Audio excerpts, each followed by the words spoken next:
Retornando aqui, Júnior, o tio teve um problema aqui, a gravação estava gravando no cartão SD e não deu para fazer a gravação toda, aí eu tive que dar essa parada.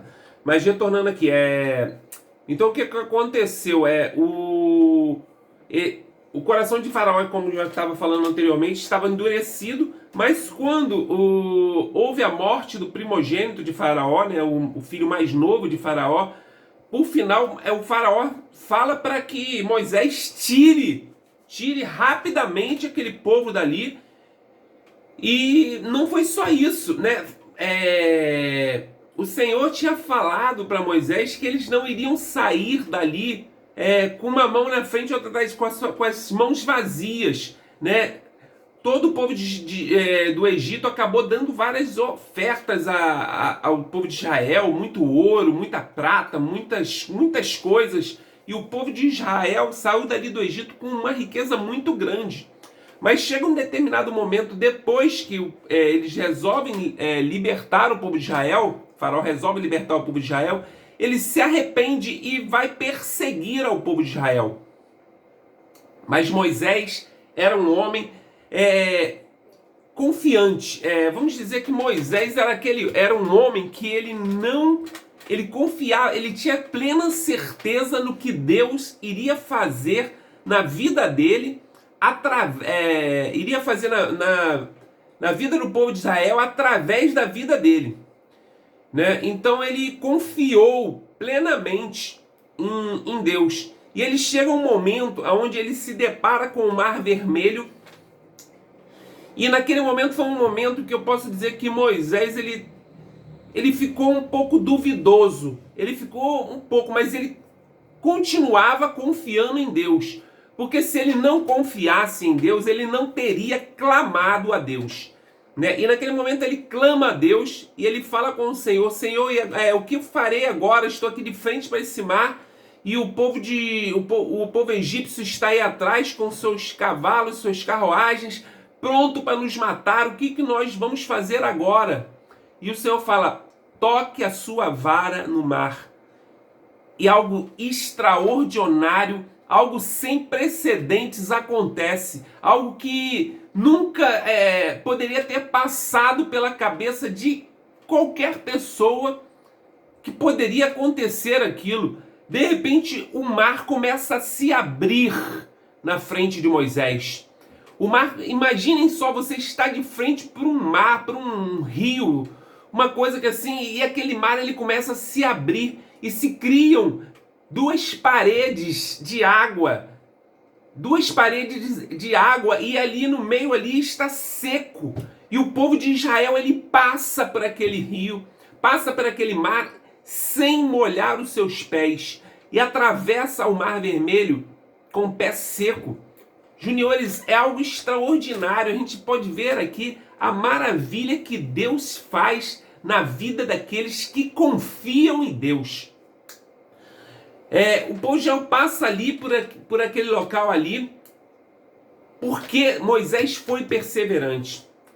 O que nós podemos tirar aqui dessa lição, de tudo isso que aconteceu? O povo de Israel, ele viveu ali no deserto, tudo isso aí que aconteceu, essa libertação que ocorreu na vida do povo de Israel, através da vida de Moisés. Nós podemos tirar disso aqui, juniores, o ponto principal disso é que nós temos que ser perseverantes. Perseverantes não somente na nossa vida secular, né? Nós não podemos desistir daquilo que são os propósitos para a nossa vida. Nós temos que perseverar nos nossos estudos. Nós temos que perseverar em conquistar um bom trabalho quando vocês estiverem mais velhos. Nós temos que perseverar na nossa vida espiritual. Não podemos desistir. Muitas pessoas nesse período de pandemia têm deixado de lado a sua vida espiritual, têm desistido de buscar ao Senhor. Muitas pessoas têm se afastado da presença do Senhor, têm deixado a igreja. E nós temos que ser perseverantes, porque Deus fala que se nós perseverarmos, nós vamos conquistar a coroa da vitória. vamos conquistar aquilo que Ele tem para nós. Se nós combatermos o bom combate, nós vamos chegar ao fim e terminar a nossa carreira. Mas para isso nós temos que ser perseverantes, juniores. Então vamos estar vendo aqui o versículo do dia de hoje. Versículo do dia que está lá no livro de João 8,36. Depois do tio ter contado toda essa história, agora o tio vai trazer esse versículo que fala profundamente aos nossos corações. Se o Filho os libertar, vocês serão de fato livres. Se nós somos perseverantes na nossa vida espiritual, nós verdadeiramente vamos ser livres, vamos ter liberdade para gozar com plenitude de nossa vida espiritual. As pessoas têm uma ideia errada de nós cristãos, acham que nós somos presos, porque nós não podemos fazer isso, nós não podemos fazer aquilo, mas eles estão muito enganados. Porque aqueles que não têm Jesus, que são verdadeiramente presos, escravizados pelo pecado. Vocês conseguem entender isso, Júnior?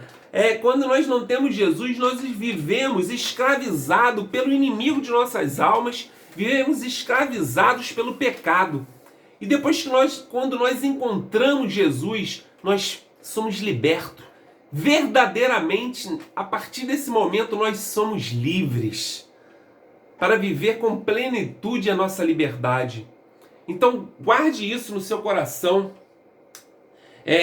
que nós temos que ser perseverantes para conquistarmos a vitória, conquistarmos a plenitude da nossa vida espiritual.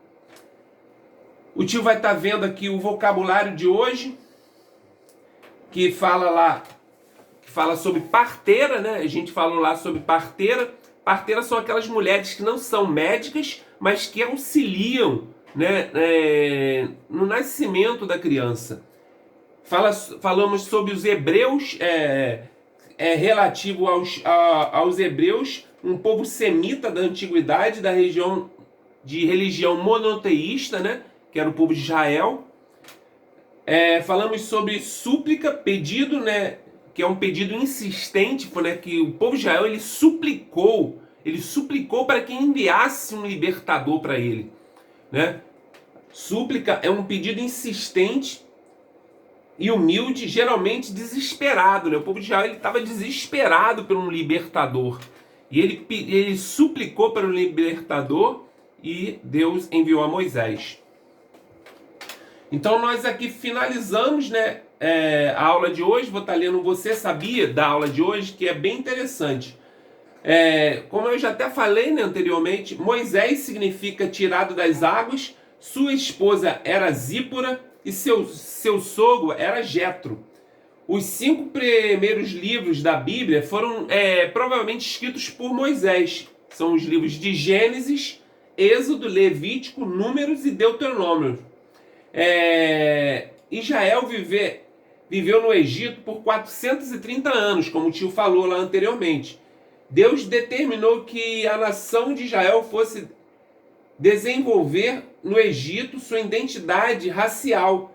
Seria preservada, eles não se misturariam com os cananeus. Por que o povo de Deus ele colocou o povo de Israel no Egito?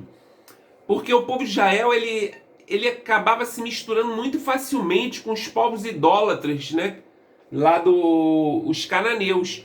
E o povo Deus colocou o povo de Israel ali no Egito para que ele não sofresse essa influência, né, dos cananeus e tivesse uma cultura própria, né? Se fixassem com suas raízes, né? Nós temos que ter nossas raízes, né? É muito importante. O tio vai estar finalizando agora com a oração, pedindo para vocês não deixar de estar vendo o vídeo. É muito importante estar vendo os vídeos, compartilhar esses vídeos com seus coleguinhas, deixa o like lá, tá? É muito importante. Soberano Deus, eterno Pai, Pai amado, Pai querido, Pai de nosso Senhor e Salvador Jesus Cristo, Glorificamos e exaltamos o teu santo nome, Deus, porque tu és digno de toda honra, todo louvor, toda exaltação, Pai. Que esta palavra, Pai amado, Pai querido, de hoje, venha adentrar no coração de cada junior, de cada um que assistir esses vídeos, que assistir esse vídeo, que o Senhor venha fazer com que essa palavra venha tomar morada no seu coração e eles venham compreender que nós temos que ser perseverantes em tudo, para que nós conquistemos a vitória. É o que eu te peço, em nome do teu Filho amado Jesus. Amém, Senhor. Beijo do tio. Fica na paz do Senhor Jesus, juniores.